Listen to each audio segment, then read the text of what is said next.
মই বহুৰি গাঁৱৰ পৰা আহিছো, জিলা বৰপেটা ডিষ্ট্ৰিক্ট, সমষ্টি বৰপেটা।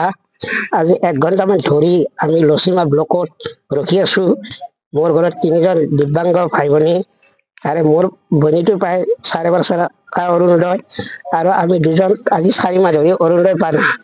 আৰু আমাক চেন্ট্ৰেল চৰকাৰে দিয়া দিব্যাংগ আঁচনি পেঞ্চনটো বন্ধ কৰি অসম চৰকাৰে 12.5 টকা দি আমাৰ বহুতো লাখ লাখ মানুহৰ অৰুণোদয় বন্ধ কৰিছে আজিলৈকে।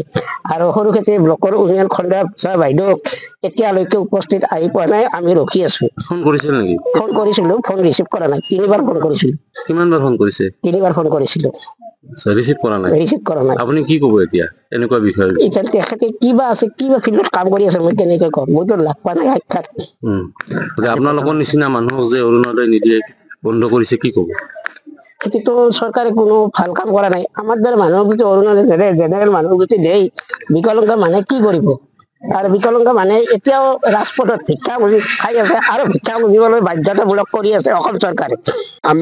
আমি দিব্যাংগ পেঞ্চন পাই আছো, আগতে দিব্যাংগ পেঞ্চন পাইছো। এই আমার এই সরকার আহনে আমার দিব্যাংগ পেনশন কাটি আমার অরুণোদয় দিল। আমার 5 মাস ধরে বন্ধ, অক্টোবরে 1 মাসের পয়সাটা আমার হুমাইছে। এতিয়া কি অৰুণোদয় পোৱা নাই নেকি? নাই। কিমান দিন ধৰি পোৱা নাই? এই সরকার আহার পিছত গুণে আমি পাইছো আমি দিব্যাংগ পেনশন। আমার আগর যে মুখ্যমন্ত্রী আসল যে আগর মুখ্যমন্ত্রী আমার দিছে 1000 টাকা করে, আর এই মুখ্যমন্ত্রী আহার পিছত আমারে দিছে 1250 টাকা।